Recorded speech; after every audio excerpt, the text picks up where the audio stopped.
my name is Olga Sirbu. I'm a board-certified behavior analyst and licensed behavior analyst. And in this video, I would like to talk about screaming behavior in children. Specifically, when a child screams for everything, when they're hungry, want water, TV, toys, playtime, or to go outside. This type of screaming is not just a phase. It is a form of communication that needs to be understood and shaped into a more functional way of expressing needs. But before we start, as always, I would like to encourage you to give this video a like and hit the subscribe button below so you can benefit from weekly information on the subject of autism. From an ABA perspective, as you all must learn well from me by now, is that all behaviors serve a function.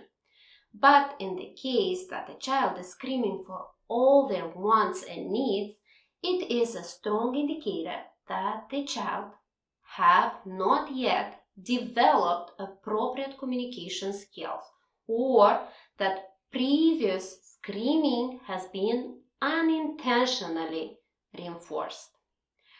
What I mean by that is that the child screams for water, parent gives water immediately. Child learns that screaming works. Child screams for TV, parent turns on TV to avoid tantrums. As a result, the child associates screaming with getting what they want. Screaming becomes the default communication method. So our goal is to replace it with functional communication strategies while reducing the reinforcing power of screaming. The key to reducing screaming is not just stopping their behavior, but replacing it with a more appropriate one.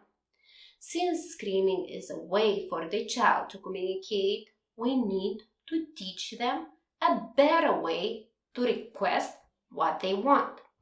So the first suggestion would be identify their motivation. What does the child typically screams for?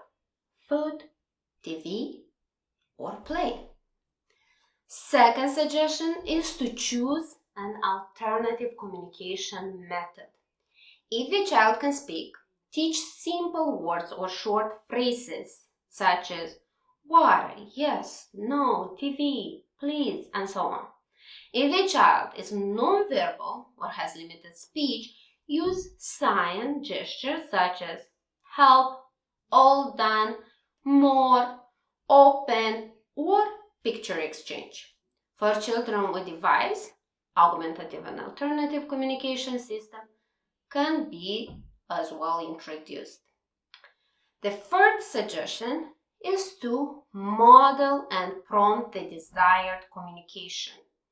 Before the child has a chance to scream, prompt the new behavior. For example, if they usually scream for water, hold up a picture of water or say water before they start screaming. When they attempt the alternative behavior, even if it's just a small effort, immediately reinforce it by giving what they want, water. The fourth suggestion is to reinforce the new communication method.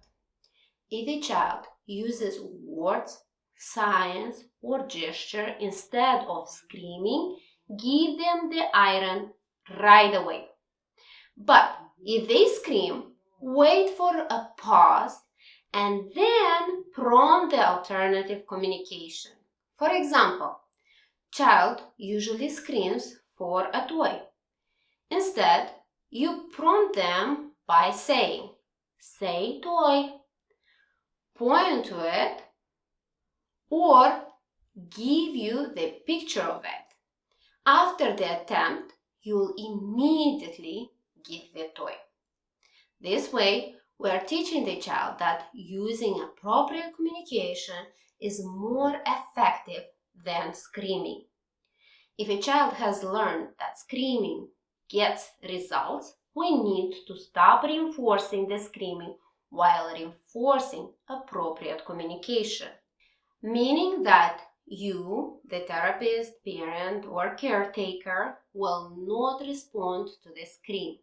You will stay neutral and not give the item or desired thing even if you know, understand, or guess what the child wants and screams for. You'll wait for a moment of quiet, even a short pause, then prompt the alternative communication method and reinforce the new communication by ignoring the previous screaming. For example, child screams for TV. Instead of turning on the TV, you wait for them to pause. Then prompt TV or use a visual cue. Once they attempt, turn on the TV. Important thing to know and remember here is that it will get worse before getting better. The screaming may temporarily increase before it decreases. The child would scream louder, longer, may start engaging in additional behavior such as throwing himself to the ground, hitting, or throwing things as an attempt to get what they used to. The child will have to pass the period of acknowledgement that screaming no longer gives them all the desired and preferred things, but the communication does. Very important is to stay consistent and the behavior will eventually reduce. Fifth suggestion. Since some children scream because they don't understand what's happening or how to request things, use visual supports to help them feel more in control, such as picture schedules. Show what comes next in their day to reduce frustration.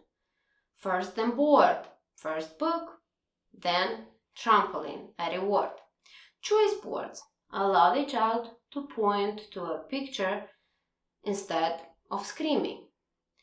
For example, instead of screaming for different things, the child has a choice board with food, TV, toys, and outside play. They can point to what they want instead of screaming. Sixth suggestion, use preventative strategies. For instance, if a child often screams when hungry, have meal times on a schedule so they don't feel the need to scream. Seventh and last suggestion, teach waiting. Teach the child that they won't always get what they want instantly, but can wait for a short period. For this, you will need to use timers and visuals. Before I end this video, please keep in mind that screaming is a form of communication and we need to replace it with a functional communication by teaching words, sign, text, or AAC. Be consistent and help your child learn that using appropriate communication is more effective than screaming. Thank you for watching and please share this video with the people you think may benefit from it. Don't forget to leave your comments and questions below. See you in the next video.